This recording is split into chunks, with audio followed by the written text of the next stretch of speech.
Caroline is a fashion writer, editor, stylist, social influencer living and working in New York City. She began her career in editorial work with Marie Claire and has since spent time at Teen Vogue and InStyle magazine. Aside from her time in the editorial world, she has also styled celebrities for various red carpet events, from the MTV Video Music Awards to Nickelodeon Kids' Choice Awards to Comic Con and PopCon, as well as movie premieres and film festivals. Welcome.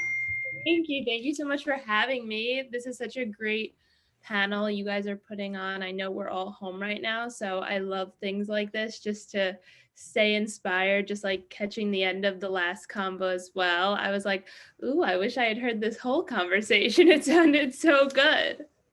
Awesome. Yeah, no, I know. I'm so excited that you're here. If you guys have any questions for her, feel free to drop them in the chat as we go. But just to kick off the questions, tell us how you got started in the fashion industry. Yeah. So growing up, I always loved fashion, was interested in fashion, and thought I wanted to work in this industry. As I got older, I thought I wanted to be a fashion designer. So I ended up going to college outside of New York. I am from New York, so I wanted to kind of explore something outside of my own backyard. And I went to a small liberal arts school and I loved it, but quickly realized I didn't love design as much as I had thought that I would. So I started doing internships over my summer breaks in New York City.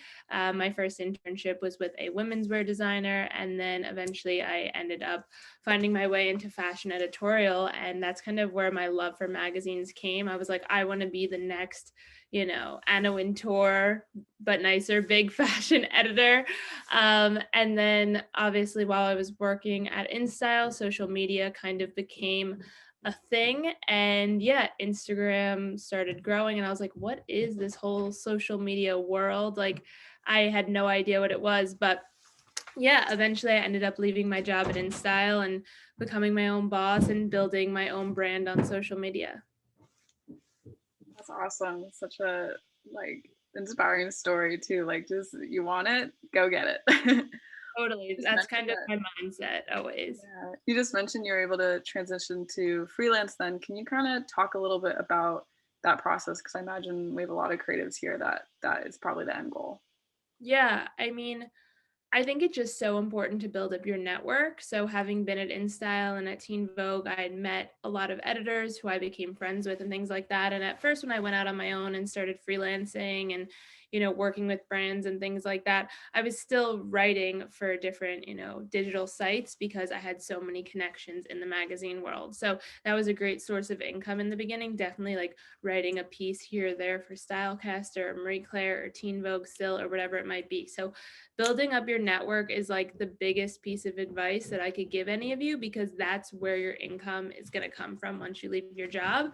So networking and then just kind of, I mean, having a game plan before you just like quit and drop it all. I mean, whether it's making sure you saved up X amount of income because, maybe you don't have another job lined up or another freelance gig lined up.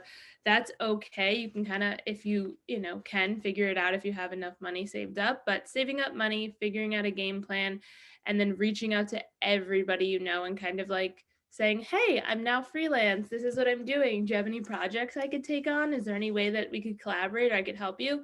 One of my biggest things when I was leaving InStyle was reaching out to publicist friends who I had, worked with over the years, whether at Teen Vogue or InStyle, and then having to re-educate them and, hey, I'm no longer Caroline at InStyle. I'm just Caroline, and I'm now freelance, and I would love to work together in any way, shape, or form. So let me know if you have anything going on because, the way people are going to know what you're up to now is by you telling them. Obviously, we're in a COVID world right now. So whether you're just like sending them an email, sending them a DM, or obviously like posting online that you're now freelance, I think, we're very lucky. We have so many different social media platforms nowadays that if you're looking for freelance work, like, TikTok, Instagram, they're your online portfolio. So that's how people are going to find you and connect with you and ultimately maybe hire you.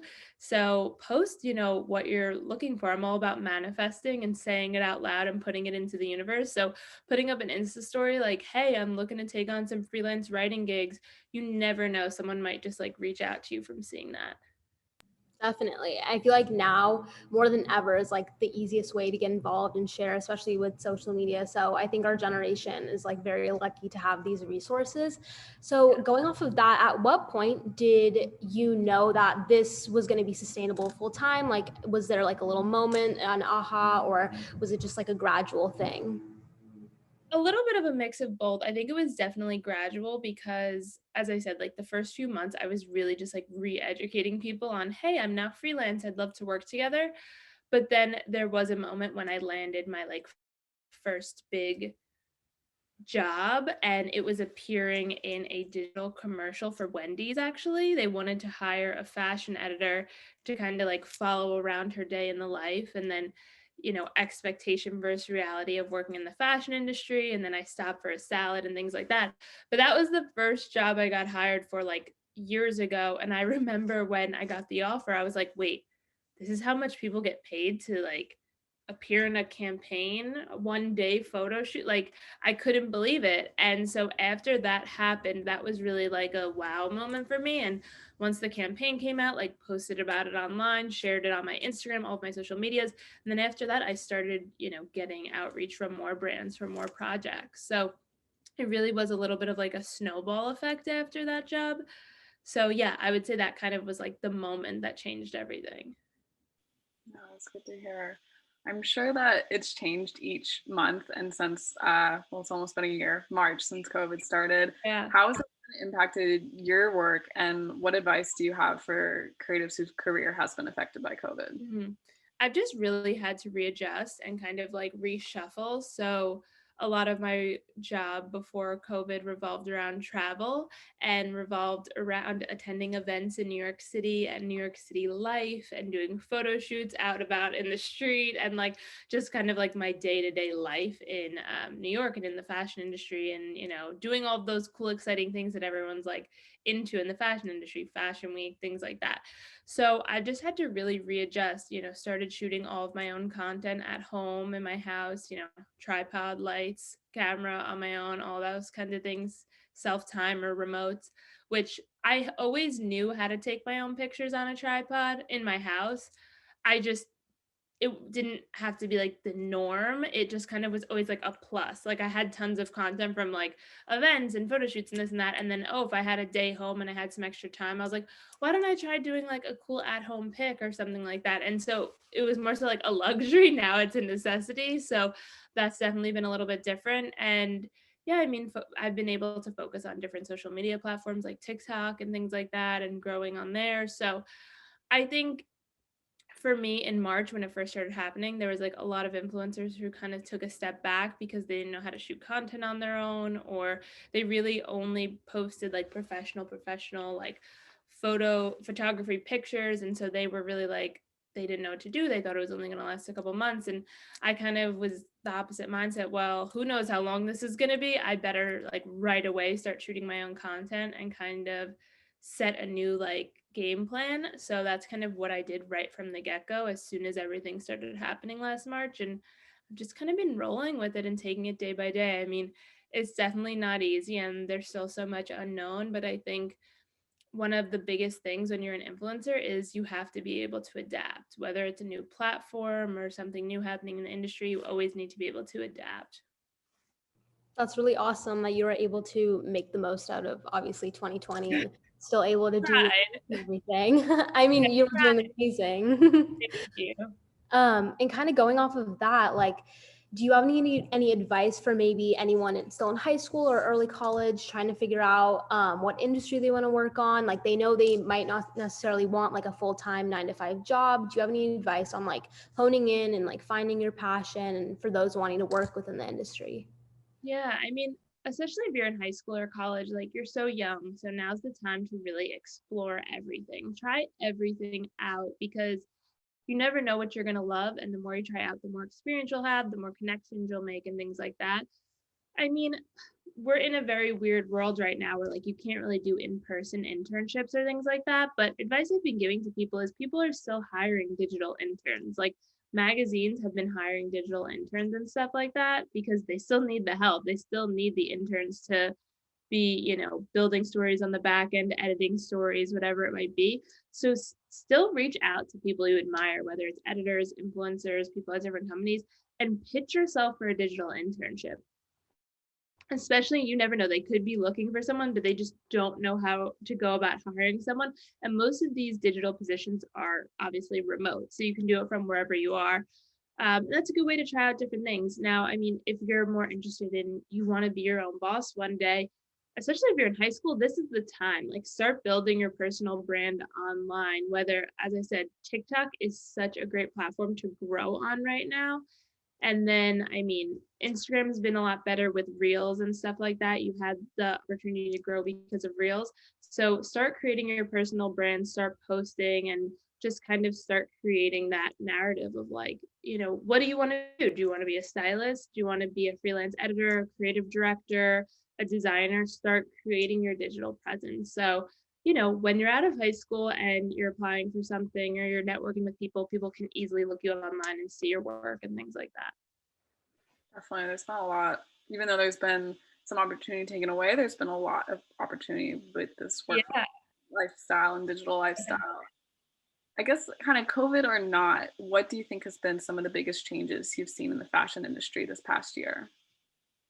I mean, I think the industry is always changing and we're always trying to adapt. And I think, yeah, a lot of brands, especially with Fashion Week, have had to go digital. So, digital presentations, digital formats. Some people have just stopped doing Fashion Week entirely. And some brands are like, yeah, we're never showing again at a Fashion Week. So, I think COVID has definitely changed the industry a lot. I mean, I think the industry is obviously going towards and has been going towards a more sustainable kind of like setup, which has been great. So, it'll be interesting to see post COVID if things stick and how the industry is going to adapt. I'm really interested once we do start opening up a little bit more. How are events going to foster, are there going to be ever in-person fashion weeks again? Like, I don't know. I don't know if we're just going to stick to digital and that's going to be it. Digital events and things like that. I think, yeah, all publicists, designers, they've had to really create and change a new format. A lot of designers have opted to show collections that you can shop right now instead of collections that don't come out for months because we're home. Why not show something that's shoppable right now? So we'll see what sticks. I can't predict, obviously, unfortunately. I wish I could what's going to happen. But yeah, I mean, who knows when we'll be able to travel to like a Paris Fashion Week again. I have no idea. I can't wait for that day, but just staying positive and obviously hoping for the best. Yeah, definitely. This year has brought, or I guess last year has brought so much, so we can only hope for the future.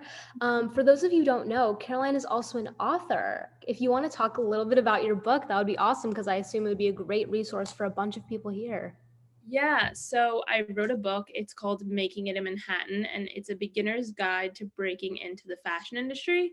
I started writing it while I was working at InStyle, and I was just reflecting on all of the crazy things that had happened to me and all the things that I had learned at both Teen Vogue and InStyle. And I was like, I wish I had known all of this before I started out. Like, I didn't come from a fashion family. I don't know anyone in the industry, obviously, previously. So I learned everything on my own. And with that being said, I was like, I want to create a guidebook for those who want to break in that just spills all of the secrets, all of the things that I wish I had known, or I think people should know when they're first starting out. Like, this is it. This is your complete guidebook, plain, simple language, not confusing. And I feel like also the fashion industry can sometimes feel very like exclusive. You can't sit with us, mean girl vibes.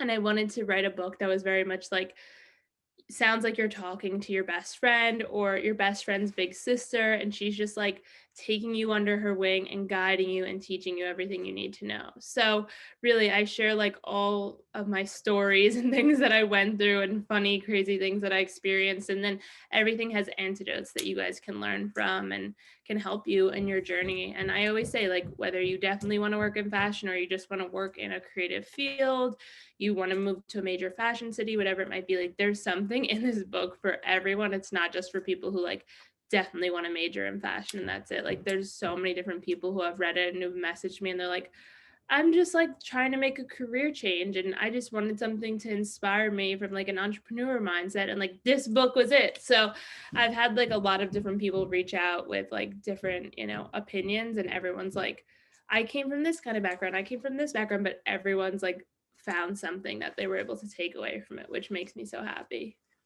I love that. And I love this new generation almost of creatives that are like so happy to share their knowledge and like open up whatever industry they're in for the next group. Same. It looks like we have a question. Anna, do you want to unmute yourself and go ahead? Yeah, thank you. Hi, I'm Anna. I'm the art director for Unpublished, and I'm so excited to be here. I have a question. So I actually just moved to New York this past month, and I just graduated college, and I'm in that field where I'm trying to navigate the networking remote and everything and applying to jobs, and it's just so competitive. What advice do you have for breaking it into this fashion publication, especially like that's where I'm looking, like magazine work? Like that's where I'm applying right now. So like what advice do you have for networking, for standing out, and all that? Well, first of all, congratulations on moving to the city during such like a crazy year. It's no easy feat. So congratulations. My biggest advice, especially now that you're like there in New York, go on Instagram or LinkedIn and pull up all your favorite editors who work at these different magazines and who are based in New York, and literally just slide into their DMs, or if they have an email listed in their bio, great. If not, just send them like a nice professional DM and say, hey, I just moved to New York.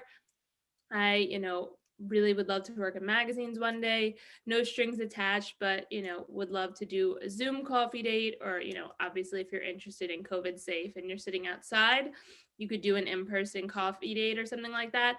And just like use this time to do what I call like informational interviews, where you're just picking people's brains and you're really just building your network and meeting people, especially now that you're in New York. Like I can't stress it enough, like meet up with or do Zoom dates with like everyone or any editor you see on Instagram. Especially there's so many editors still in New York. I know everyone's working remote, but like they're all still there and they're all doing things and they're going to coffee dates and whatnot. Obviously be safe about everything, but with that being said, like use this time to like really just talk to all of them, pick all of their brains, and then you never know, they might hear of something and then be like, oh wait, I remember that girl that I like talked to over Zoom 2 weeks ago, she'd be great for this. So it's just one of those things where you never know where like one meeting could lead to or could take you to. So that would be my best advice now that you're there, to try to build your network, because I know it's probably so tough. Like you moved to New York and now you're kind of just like in your apartment and you can't talk to people, so, or meet people at events or in person. So that would be my biggest advice, to kind of like start building that network. Thank you. Yeah. Of course. Yeah, I feel like networking is like the biggest piece of advice that always comes to mind. And I know in your book you mentioned you kind of lay it all out there. You give a lot of tips, but if you could just share like one tip for someone getting into fashion aside from networking, what would you recommend? My biggest advice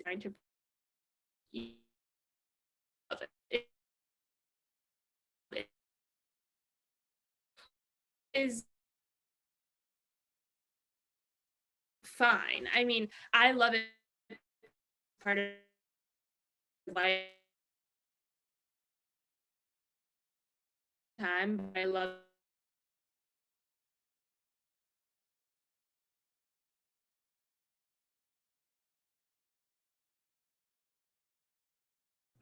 Hello? I don't know what happened. Did we get disconnected? Yeah. Okay. Okay. Oh no, did I do something on my end? No, my biggest advice for people is to just, really love it and be ready to work hard. It definitely isn't just a 9 to 5 kind of job. It becomes a part of your life and a part of like who you are. But I feel like fashion is such a fun industry to work in. Like it really is such a magical industry, though it can be depicted in movies to look very like scary and overwhelming and things like that. But just be prepared for that and go in with a can-do attitude and like a positive attitude. And just remember, no job is beneath you. I remember when I was first starting out, I used to take on tons of unpaid work that just sounded like cool or good opportunities. I did a bunch of internships, and every experience I had, I met someone or I connected with someone or I was able to take something away from that job, whether I was making people's coffee, making copies of something like a book or something for my boss, running around the city, whatever it was. No job is beneath you, especially when you're starting out, because you never know what's going to just lead you to, that final big breakthrough job that's going to change your career. Yeah, definitely. Literally just learn from every experience from anything. That's what I like to tell myself. So when it comes to like freelance work and doing your creative work full time, how do you know when to separate your work from your personal life? I feel like a lot of people get super overwhelmed within like the 9 to 5 job or even with just freelancing and don't really know when to separate. Do you have any advice on that? I think for me, kind of my work's become part of my life. So, maybe it's a weekend and I'm going thrifting for fun. I'm going to also just film that because why not, and make it into a TikTok. But with that being said, it is so important to separate your two worlds. So, after a long day of working, it's nighttime and I'm having dinner with my fiance and we're putting on a movie. Like, I really try to make it a point to not look at my phone and to disconnect and to, that's my me time. I don't need to be working and I don't need to be on. So I think it's just important to mentally set those boundaries for yourself. Cause like for me, that's my time. Like after a certain amount of time at night and we're watching a movie and he obviously doesn't work in the social media world, that's like a boundary for me that I don't want to be working. If I get an email or I get a call or something, I won't answer it until the morning because my time with him, or obviously pre-COVID, if I was with like a friend or a sibling or whatever, my time is to be present with them. So I think two sides of the coin, my work seamlessly does fit into my life, whether it's like a weekend thrifting trip or I'm doing something cool and going on a little weekend getaway, I'll just seamlessly take pictures because it's part of my life. But then I also have my boundaries for myself where if I'm doing something that's for me or I'm with a friend, I really want to be present. So, phones away, don't look at anything, don't look at social media, just like be in the moment and really, really connect. I think that's something I'm really looking forward to once COVID is over, is being able to have those in-person conversations and those in-person connections and really, really like putting my phone away and just connecting with people and having those like moments that I probably took for granted in the past pre-COVID. Definitely. Yeah. I think our whole lives from home makes it very hard to be present, not on your phone because your phone it's there. What else are you going to do? This is Totally. a little bit more big picture, but what positive changes would you like to see come to the industry in the upcoming years?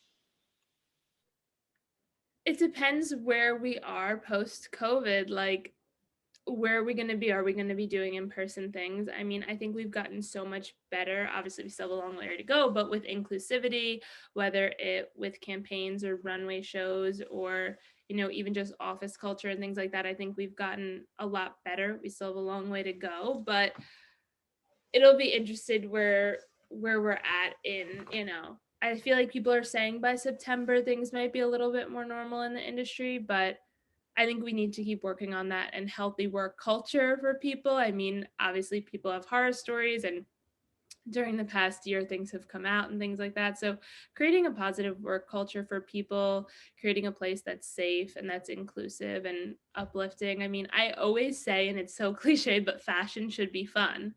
So bringing that fun, inclusive, happy energy, no mean girl vibes into the industry, I think, that's what we need more of in 2021 and down the road. Awesome. Anna, do you want to ask your question? Yeah. If I can ask another question, I'm just curious about what, like, aside from networking, like, what is the biggest thing that you've learned, like, since you started this? Like, what did you just kind of not expect that, like, you probably talk about this in your book? Like, what is something that you just figured out later and people should know about working in this industry? Yeah, there's probably literally so much because I had to learn everything. I didn't know anything when I started out. Like, I look back, I'm like, oh my God, I can't believe I did that or said that or wore that. Um, Biggest thing I've learned or biggest takeaway. I mean, I think a couple things. I always say like no, it just means not right now. So if you get a rejection from a company or for a brand deal or from a brand or whatever it might be, in a year to a couple of months or however long it might be, like that no is just not right now. Like I've had people or brands who in the beginning of my career were like, yeah, no, it's not a fit. We're going to pass. And I was like devastated and heartbroken. And then a year later, I worked on myself. I worked on upping my content and really finding my personal style, my personal brand.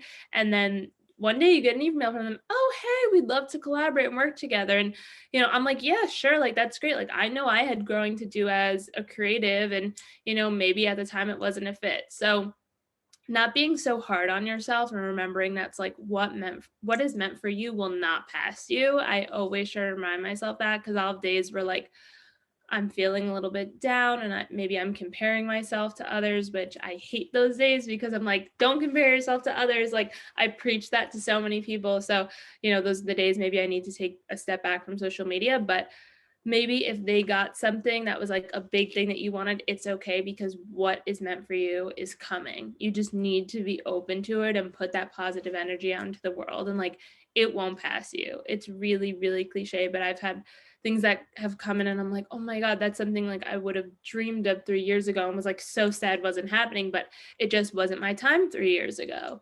It's maybe my time now. So just remembering that and always having a nice attitude. And I mean, I feel like that's something you should have from the beginning. But yeah, things like that, I think in the beginning, I would be hard on myself and be like, oh, why didn't that happen to me? But as I said, everything will come your way with hard work and with dedication and networking and focusing on yourself. As I just kind of said, like, don't compare yourself to others because we're all so different in this industry.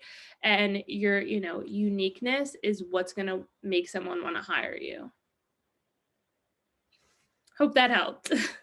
Yes, thank you. Yeah, of course.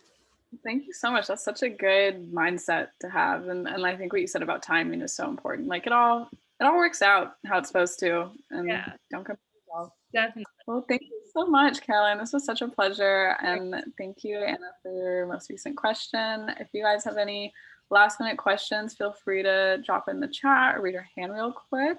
Otherwise, we just want to say thank you again. We really appreciate you just being so honest and open with all this and really giving us some insight into the crazy fashion world. No, of course. I'm so happy to be part of it. And yeah, if you guys need anything else or have any other questions, don't hesitate to reach out. But good luck with everything. Stay positive, and here's to hoping we have a really, really productive and exciting 2021. Thank you. Thank you so much.